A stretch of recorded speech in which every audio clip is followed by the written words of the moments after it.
안녕하세요. 이철규 목사입니다.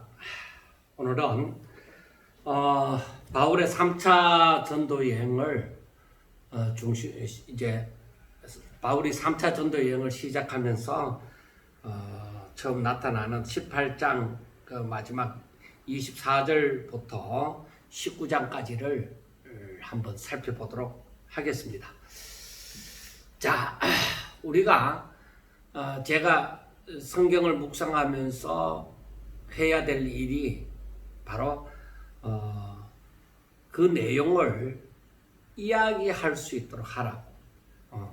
그 사람이 무엇을 이야기를 한다 하면 그 내용을 완전히 숙지를 해야 되잖아요.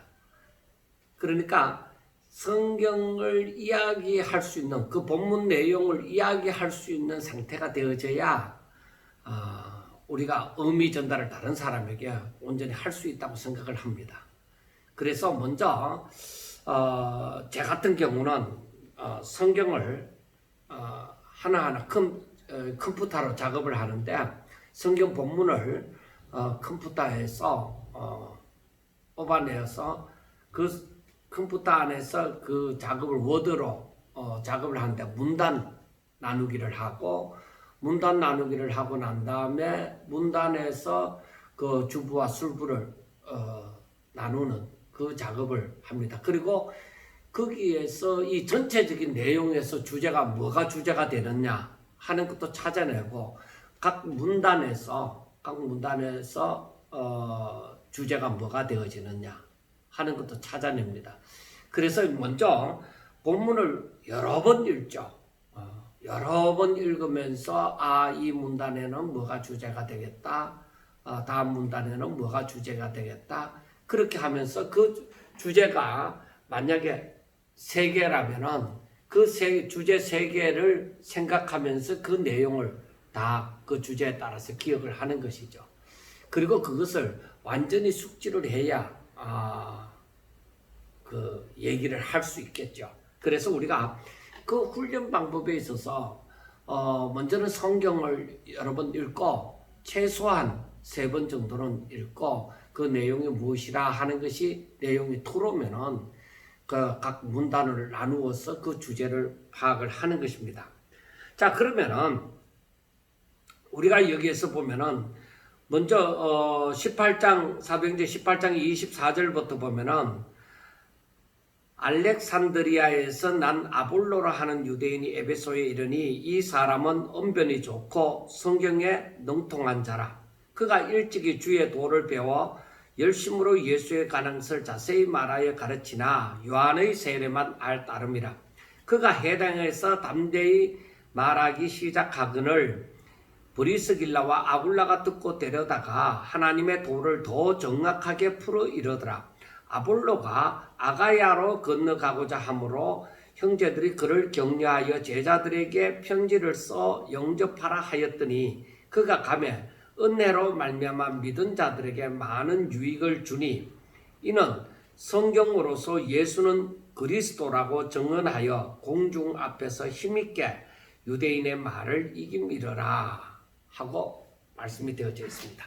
이것이 사도행전 18장 24절에서 28절 말씀입니다.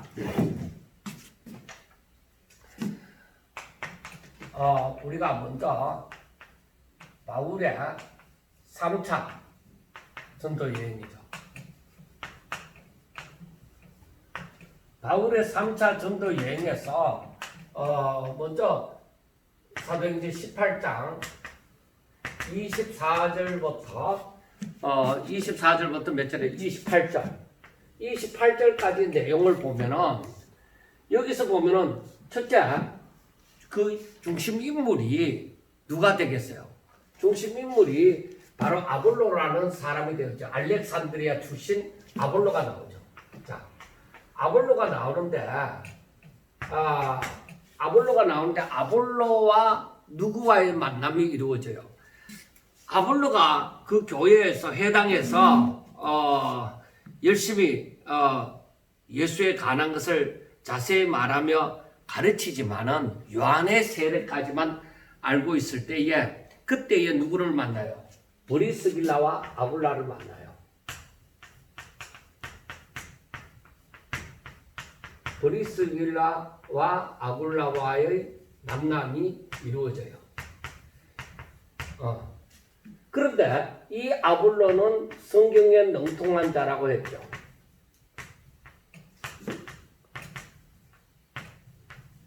성경에 능통한 자고, 그리고 그가 예수에 관한 것을 회당에서 가르쳐요. 열심히 가르쳐요. 자, 그런데 여기에서 우리가 이제 먼저 생각해 볼 때 여기에서 누구를 먼저 생각을 할 것이냐? 아볼로라는 사람이에요. 아볼로의 등장이에요. 아볼로가 등장했고, 브리스길라와 아굴라는 그 바울이 2차 전도 여행을 마치고 에베소에 잠시 그 배가 거기에 정착해서 잠시 쉬었다가 다른 배를 갈아탈 때, 그때에 잠시 쉬는 동안에 브리스길라와 아굴라가 고린도에서부터 바울이 떠날 때 따라왔죠. 그런데 에베소에 이 바울이 가이사라로 이렇게 예루살렘 쪽으로 오면서 브리스길라와 아굴라를 에베소에 남겨두었던 것이죠. 남겨두었는데 거기에 아볼로가 에베소에 알렉산드리아 지방에서 에베소에 왔단 말이에요. 그런데 아볼로는 성경에 능통한 자고 예수님에 관해서 잘 알아요. 그런데 그렇지만은 이 아볼로를 보니까 요한의 세례만 안다 이 말이에요. 요한의 세례만 알 뿐이더라. 요한의 세례만 알 뿐인데, 그런데 이것이 아볼로에 가는 것이 알렉산드리아 출신이고 성경에 능통한 자이고 예수님에 관해서 자세히 가르칠 만큼 많이 성경을 많이 아는 자고, 그런데 그가 알고 있는 것은 요한의 세례까지만 안다는 거예요. 그리고 그 다음에 성령 세례에 대해서 모르는 거예요.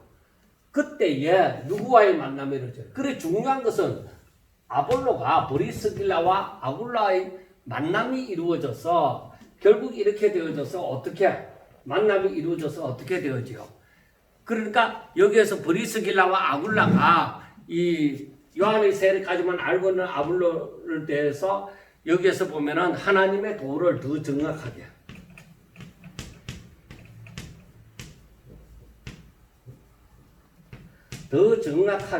알려주었어요. 그러니까 이 말은 브리스길라와 아굴라가 이 고린도에서 바울과 함께 그 집에서 함께 지내면서 그 바울에게서 많이 들었겠죠.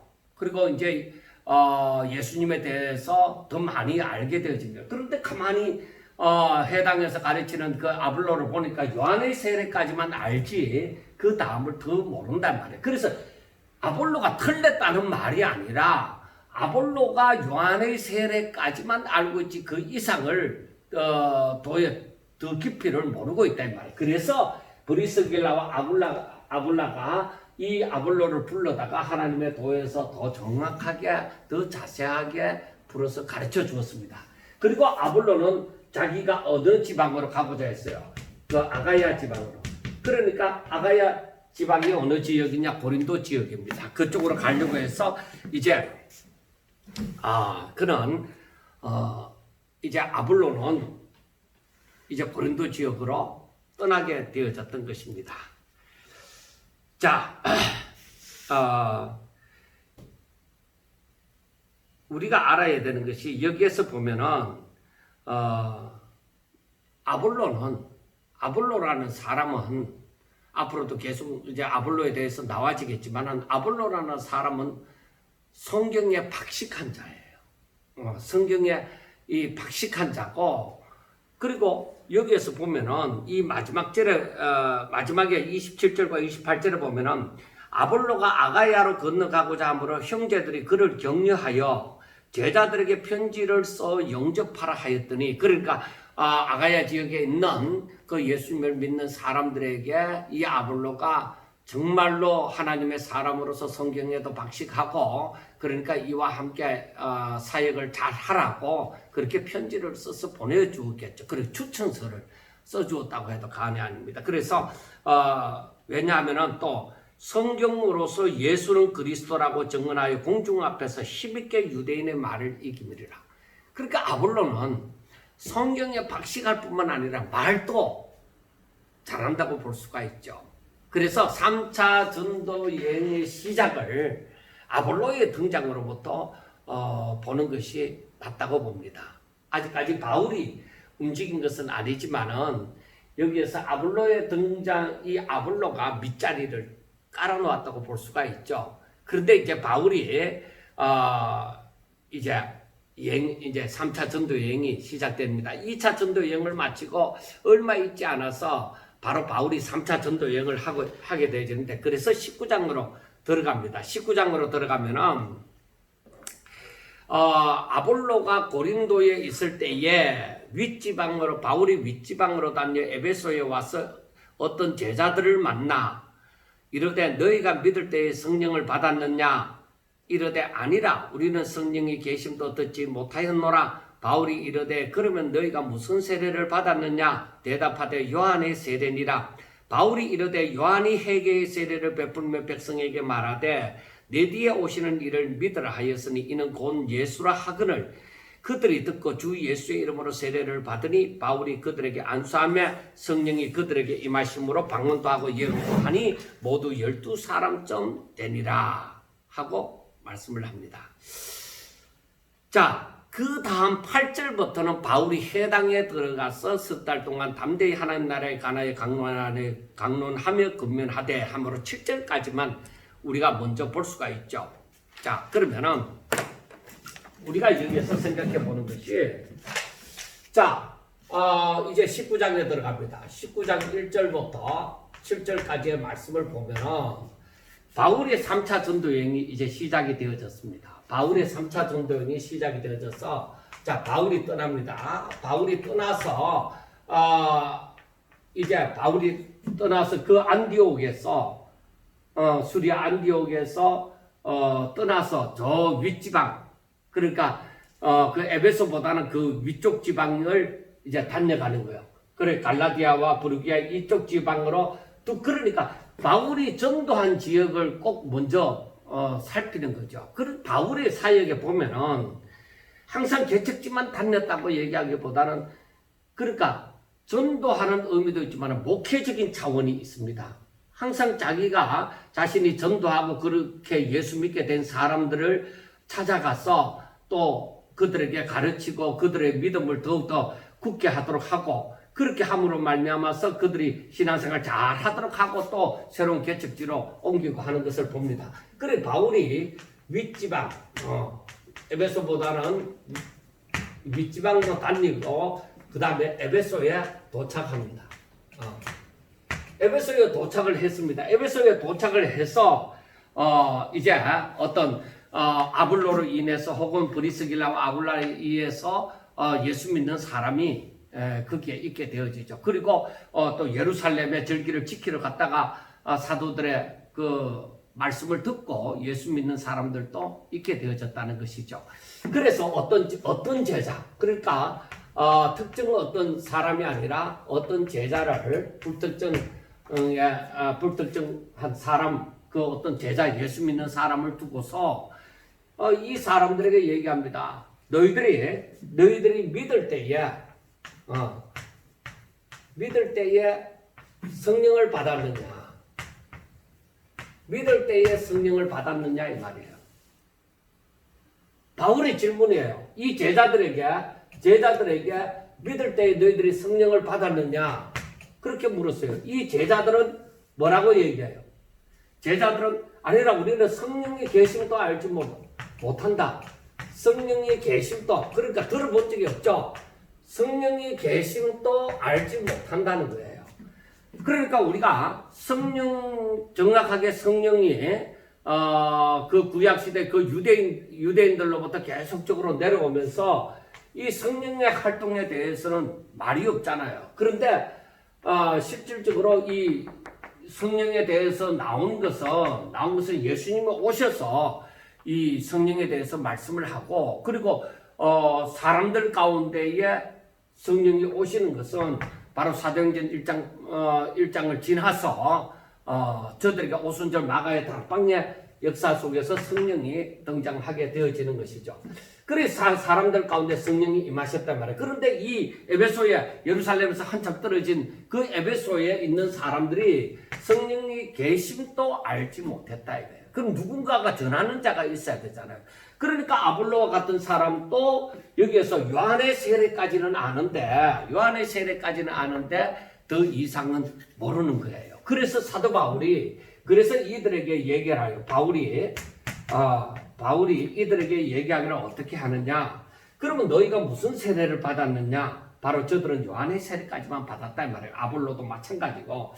자, 아볼로와 마찬가지로 저들은 요한의 세례니라. 요한의 세례까지 받았다. 그래서 바울이 거기에서 이 브리스길라와 아굴라와 같은 아굴라도 아볼로에게 그렇게 얘기했을 거예요. 그래서 바울이 저들 이 제자들에게 얘기를 하는 게 뭐라고 얘기하느냐? 그러면은 요한이 그 세례 요한이 전할 때에 내 뒤에 오시는 이를 믿으라. 내 뒤에 오시는 이를 믿으라.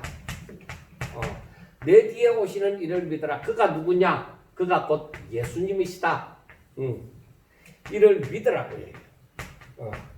내 뒤에 오시는 분을 믿으라. 그분이 바로 예수님이시다. 그렇게 얘기를 합니다. 그러니까 세례 요한이 세례를 베풀면서 나는 지금 이렇게 우리가 다 알고 있는 말씀이잖아요. 나는 지금 이렇게 물로 세례를 주거니와 내 뒤에 오시는 이. 내 뒤에 오시는 이는 바로 성령으로 세례를 베푸신다는 것을 말씀을 하고 있습니다. 그래서 바울이 저들에게 성령을 저들에게 세례를 베풀고 저들이 바울이 기도하니까 성령이 그들 가운데 임하셨습니다.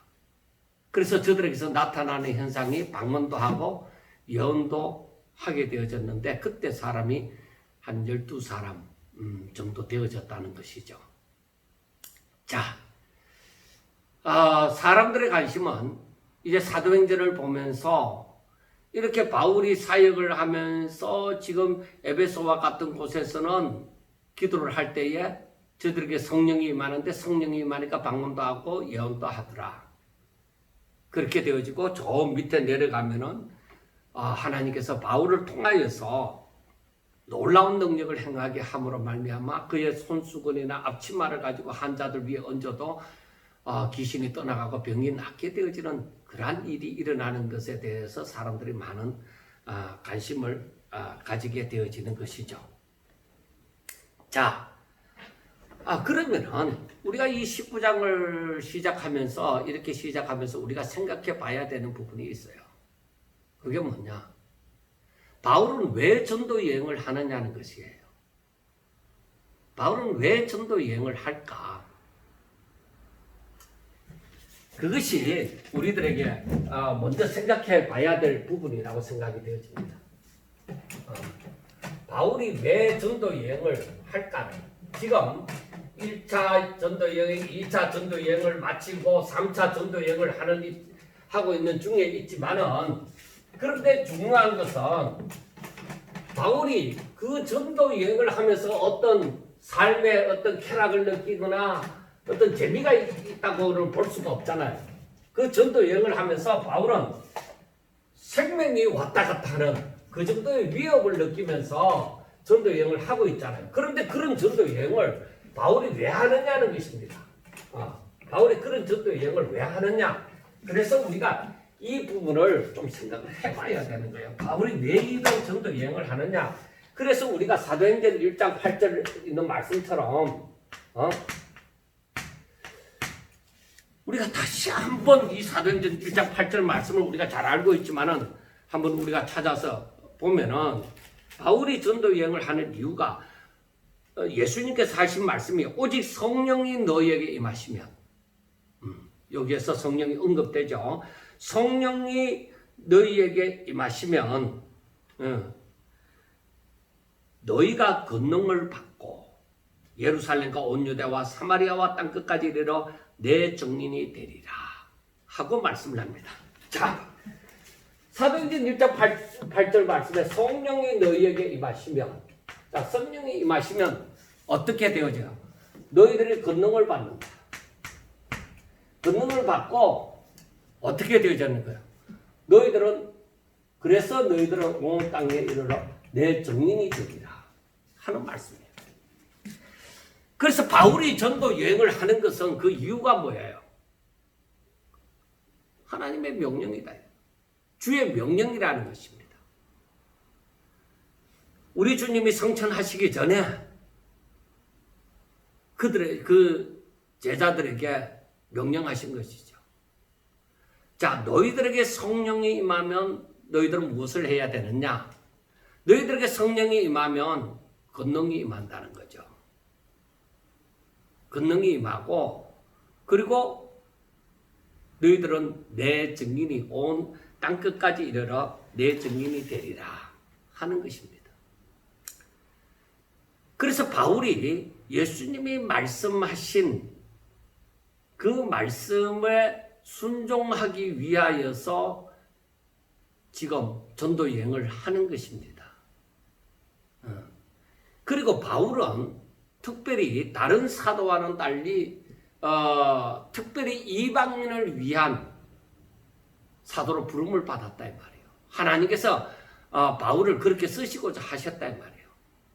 이방인을 위해서. 그래서 우리가 이 말씀을 보면서 알아야 되는 것이 바로 바울은 하나님께서 주신 바 그 사명을 감당하기 위하여서 이렇게 전도 여행을 하는 것이구나. 그러니까 다른 사람은 어떻게 살든지 간에 바울은 이렇게 전도 여행을 이방인을 위해서 하나님께서 특별히 부르셨기 때문에 그렇기 때문에 바울은 이렇게 전도 여행을 하는 거예요. 다른 사람은 꼭 그렇게 안 해도 살잖아. 만약에 바울의 가족이 있다고 하면 야 너는 왜 그거 죽을 고생하면서 그렇게 다니느냐 그렇게 말을 할 수도 있습니다. 야 다른 사도들 봐라. 너보다 먼저 사도된 사람들 봐라. 저들은 예루살렘에 있지 않느냐. 저들은 그 전도 여행을 안 다니는데 너는 왜 굳이 그렇게 생명을 걸고 자칫하면 죽을 수도 있는 그런 전도 여행을 다니느냐는 것입니다. 그런데 하나님께서 말씀하시기를 9장 15절에 보면은 주께서 이르시되 가라 이 사람은 내 이름을 이방인과 임금들과 이스라엘 자손들에게 전하기 위하여 택한 나의 그릇이라. 자, 이방인들, 임금들, 그리고 이스라엘 사람들, 그 유대인도 포함이 되죠. 그러니까 바울의 사역이 엄청 광범위하게 전하기 위하여서 하나님께서 택한 그러한 그릇이죠. 그래서 하나님께서 특별히 바울에게는 하나님께서 특별히 이렇게 다닐 수 있는 그런 또 건강도 주시지 않았느냐. 그리고 마음이 여기에서 1차 전도 여행을 마치고 2차 전도 여행을 떠날 때나 2차 전도 여행을 마치고 3차 전도 여행을 떠날 때나 얼마간의 쉼이 없어요. 나이가 지금 벌써 50이 넘은 입장, 3차 전도 여행을 때는 50이 넘은 입장인데 그런데 그렇게 열심히 마지막까지 열심히 쫓아다니면서 복음을 전하는 것을 보았을 때 하나님께서 바울에게 특별히 진짜 전도하고자 하는 욕망이 불타는 듯 하여서 다녔다고 볼 수가 있습니다. 바울은 그 나이까지 장가도 가지 아니하고 다른 것 생각하지 아니하고 오직 이 복음을 위해서 살았던 거예요. 우리가 그걸 꼭 생각하셔야만 됩니다. 그래서 여기에서 보면은 하나님께서 말씀하는 게 성령이 너희들에게 임하면 너희들이 권능을 받고 권능을 받으면 어떻게 내 증인의 역할을 해야 된다는 것이죠. 그런데 우리가 이 성경에 보면은 19장을 시작하는데 부분을 보면은 바울이 에베소에 이르러서 그 어떤 제자들 예수님을 믿는다고 하는 사람들을 만나서 자 너희가 믿을 때에 성령을 받았느냐. 그렇게 묻잖아요. 믿을 때에 성령을 받았느냐? 근데 바울이 왜 그렇게 물었느냐 이거요. 성령 안 받으면 안 되느냐 이 말이에요. 여러분, 성령을 안 받아도 예수님을 믿을 수 있잖아요. 자, 아볼로 같은 경우도 마찬가지고, 그리고 여기에 있는 사람들, 예수님을 믿는다고 하는 사람, 에베소에서 이 제자들이라고 말하는 사람들도 성령을 받지 않았잖아요. 아직까지. 요한의 세례만 알 따름이니까. 그런데도 예수님을 믿잖아요. 그런데 바울은 왜 너희가 믿을 때에 성령을 받았느냐? 그렇게 말을 할까요? 자, 그러면은 성령을 받아야만 한다고 하면은 그러면 어떻게 성령을 받느냐 하는 것이죠. 그리고 성령을 받으면은 안 받은 자와 뭐가 다르냐? 그걸 알아야 되는 거죠. 무조건 다른 사람들도 다 성령 받아야 된다 하고 불길 같은 주 성령, 불 같은 성령을 받아야 된다, 비둘기 같은 성령을 받아야 된다, 이렇게 얘기를 하니까 혼돈된 상태에서도 어찌 하든지 간에 성령을 받아야 된다. 그리고 우리가 흔히 생각하는 게 성령을 받으면 여기에서도 말씀이 되어져 있지만은 성령 받으면 방언을 해야 된다. 그리고 예언을 한다. 그리고 귀신을 쫓아낸다. 병든 자를 고친다. 그래서 당신은 몇 가지 은사를 받았느냐. 요즘에는 그런 말을 안 하죠. 그런데 제가 청년 때는 한창 기도원이 많이 생기고 집회를 많이 하고 할 때는 그때는 당신은 몇 가지 은사를 받았느냐. 그렇게 얘기를 했죠. 그리고 그때 당시에는 이 방언을 두고서 굉장히 문제가 많이 됐습니다. 여기저기서 방언을 하게 되어지고, 그러니까 방언하는 사람은 다 성령 받은 사람으로 그렇게 생각을 했습니다. 그런데 오늘날에 이르러서 이 문제가 또 심각하게 문제가 되어집니다. 나중에 고린도서를 보면은 고린도 교회의 문제가 또 방언 때문에도 문제가 일어납니다. 그리고 오늘날에도 얘기를 하잖아요. 방언이 진짜냐 가짜냐 그렇게 얘기를 합니다. 자, 거기에 대해서 너무 깊이 들어가는 것보다가 어느 정도는 성령에 대해서 알아야만 됩니다. 자, 성령을 받는 일이 중요하기 때문에 바울이 너희들이 예수 믿을 때에 성령을 받았느냐 그렇게 물었던 것입니다. 자, 그러면은 우리가 이 부분에 대해서 알아야 되는 것이, 제가 성경을 통해서 그 성령이 하시는 일, 성령이 오셨네, 성령이 오셨네, 이렇게 우리가 찬송을 하잖아요. 자, 성령이 오시면, 성령을 받으면, 이 성령이 하시는 일이 무엇이냐? 성령이 하시는 일이 무엇이냐? 우리가 제가 말씀을 살펴보면서 한번 곰곰이, 그러니까 어떤 성령 받으라 하고 주장하는 사람들의 말만 들을 것이 아니라 성경에 어떻게 말을 하고 있는지 그걸 우리가 한번 생각해 보면서 살펴보도록 하겠습니다. 요한복음 14장 25절에 보면은 25절과 26절에 보면은 내가 아직 너희와 함께 있어서 이 말을 너희에게 하였거니와 보혜사 곧 아버지께서 내 이름으로 보내실 성령 그가 너희에게 모든 것을 가르치시고 내가 너희에게 말한 모든 것을 생각나게 하시리라. 그러니까 이 성령이 오셔서 내가 지금 함께 있어서 내가 이 말을 하지만은 그러나 성령이 오셔서 하시는 일이 무엇이냐? 그것은 너희에게 모든 것을 가르치고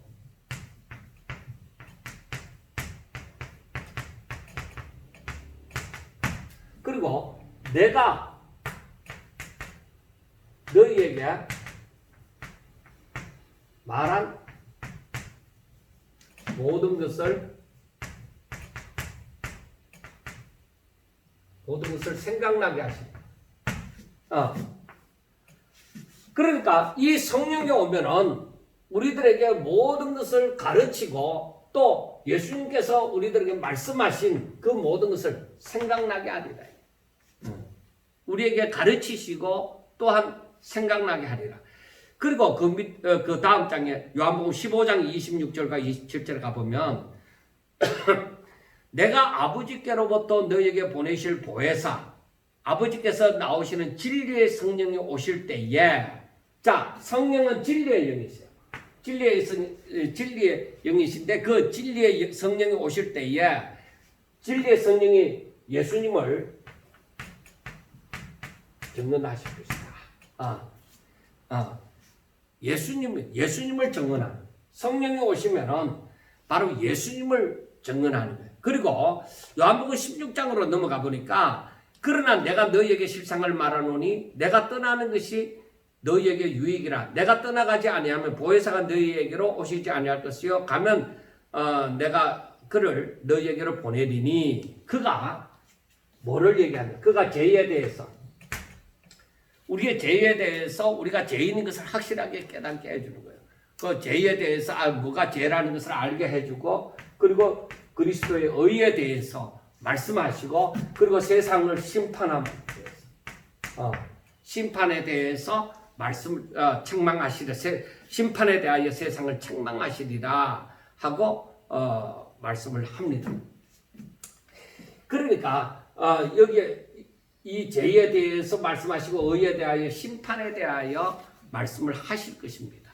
성령이 오셔서 그렇게 그러면 우리가 더욱더 우리 자신을 알게 되고 성령 오시면 우리가 그리스도를 알게 되고 세상에 대해서 하나님께서 심판하신다는 것을 알게 되어집니다. 그리고 그 밑에 요한복음 16장 13절에 가면은 그러나 진리의 성령이 오시면은 그가 너희를 모든 진리 가운데로 인도하시리니 그가 스스로 말하지 않고 오직 들은 것을 말하며 장래 일을 너희에게 알리시리라. 자, 그래 성령이 오셔서 하시는 일이 뭐예요? 너희를 진리 가운데로 인도하시리라. 진리 가운데로 인도하신다. 성령이 오시면은 우리를 더욱더 진리를 알게 하사 진리 가운데로 인도하신다는 것입니다. 자, 그 다음에 우리가 예수님을 증언할 뿐만 아니라 로마서 8장 16절에서부터 보면은 성령이 친히 우리의 영과 더불어 우리가 하나님의 자녀인 것을 증언하시나니 하고 말씀을 합니다.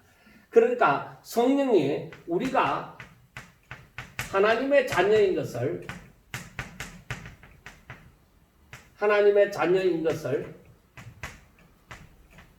증언하시는 거예요. 예수님을 증언할 뿐만 아니라 우리가 하나님의 자녀라는 것을 또한 성령으로 인치시기 때문에 우리가 하나님의 자녀라는 것을 또 알게 해주시는 거예요. 그리고 또 우리가 요한복음 8장에 보면은 26절에 이와 같이 성령도 우리의 연약함을 도우시나니 우리는 마땅히 기도할 바를 알지 못하나 오직 성령이 말할 수 없는 탄식으로 우리를 위하여 친히 간구하신다. 자, 성령이 오시면 우리를 위하여 우리는 뭘 기도해야 될지 모르지만 우리를 위하여서 친히 간구하시는 거예요. 친히 간구하시는 거예요. 마음을 살피시는 이가 성령의 생각을 아시나니 이는 성령이 하나님 뜻대로 성도들을 위하여 간구하십니다. 그럼 우리는 실질적으로 내일 일을 알지 못해요. 그러나 우리가 성령을 쫓아 행하여 가면 성령을 쫓아가면은 성령이 뭐예요? 우리를 위하여 친히 하나님의 뜻대로 간구하신다는 것입니다. 자, 그리고 이 부분을 마가복음 13장으로 다시 돌아보면 사람들이 너희를 끌어다가 넘겨줄 때 무슨 말을 할까 미리 염려하지 말고 무엇이든지 그때에 너희에게 주시는 그 말을 하라. 말하는 이는 너희가 아니고 성령이시니라. 그러니까 성령은 뭐예요? 이렇게 끌려갔을 때 할 말을 우리에게 주신다. 무슨 말을 해야 될지 모를 때 할 말을 우리에게 주신다는 거예요. 할 말을 우리에게 주신다는 거예요. 자, 이처럼 성령이 우리들에게 오셔서 하는 것을 보면은 이렇게 모든 것을 오직 어디로 흘러가는 거 보면은 전부 다 예수님이 성령이 하시는 일이 예수님께 중심이 맞추어져 있어요. 자, 그리고 고린도전서 2장 9절부터 보면은 기록된 바 하나님이 자기를 사랑하는 자들을 위하여 예비하신 모든 것은 눈으로 보지 못하고 귀로 듣지 못하고 사람의 마음으로 생각지도 못하였다 한 것 같으니라. 오직 하나님이 성령으로 이것을 우리에게 보이셨으니, 그러니까 우리가 눈으로 모든 것은 눈으로 보지 못하고 귀로 듣지 못하고 사람의 마음으로 생각지도 못한 것을, 즉 신령한 것을 우리를 위하여 준비하셨는데 10절에 보면은 오직 하나님이 성령으로 이것을 우리에게 보이셨으니 성령은 모든 것 하나님의 깊은 것까지도 통달하십니다. 그러니까 우리가 성령으로 말미암아 신령한 것들을 알아가게 되어진다 하는 것을 알 수가 있습니다. 자, 이러한 부분을 우리가 성령이 오셔서 하시는 일에 대해서 우리가 보았습니다. 그러므로 여기에 보면은 사도행전 1장 8절에 보면은 우리에게 성령이 임하시면 너희가 권능을 받고 그리고 내 증인이 돼. 그 성령 받으면은 결국 받은 증거가 뭐예요? 예수의 증인이 되어져야 되는 거예요. 예수를 전하는 자가 되어지는 거예요. 그런데 성령이 오셔서 우리들에게 모든 것을 가르치시고 생각나게 하시고 우리가 예수님을 우리들에게 가르쳐 주시고 우리가 하나님의 자녀인 것을 증언하시고 우리에게 죄에 대해서 의에 대하여 심판에 대하여 말씀하시고 우리를 진리 가운데로 인도하시고 우리를 위하여 성령은 친히 간구하시고 그리고 할 말을 붙잡혀 갔을 때 할 말을 우리 입에 담아 주신다는 거예요. 정말 우리가 알아야 되는 것이 이와 같이 놀라운 거예요. 자, 우리가 이와 같은 것을 이렇게 보면서 알아야 되는 것이 사람들이 성령을 받으면 여기에도 말씀이 되어 있지만 방언도 하고 예언도 하니 하는 말씀 여기에 사로잡히는 거예요. 성령이 오셔서 예수님을 더 알고 그 주에 걸어가는 길을 따라가는 그의 발자취를 밟는 자가 되는 것이 아니라 그것보다가 좋은 것이 뭐예요? 막 방언하고 귀신 쫓고 막 성령 받았다 하고 막 능력을 행하는 그런 부분만 좋아하는 거예요. 그것은 실질적인 목적을 잊어버리고 다른 것이 좋아서 다른 것에 빠져버린 사람들이에요. 그러다 보니까 성령을 받은 사람에 대해서 거부 반응이 성령을 받았다 하는 사람에 대한 거부 반응도 일어나고 하는 것입니다. 그리고 이 성령을 받으려고 하는 사람들, 성령을 받는 자 어떤 사람들이 성령을 받느냐 하는 것입니다. 그 우리가 보면은 특별히 예수님이 성천하시고 난 다음에 이 성령이 우리들 가운데 오셨는데 성령이 우리들 가운데 오시는 것은 먼저 하나님의 택하심부터 시작이 되어져요. 데살로니가 후서 2장 13절에 보면은 주께서 사랑하시는 형제들아 우리가 항상 너희에 관하여 마땅히 하나님께 감사할 것은 하나님이 처음부터 너희를 택하사 성령에 거룩하게 하신가 진리를 믿음으로 구원을 받게 하심이니. 자, 성령으로 말미암아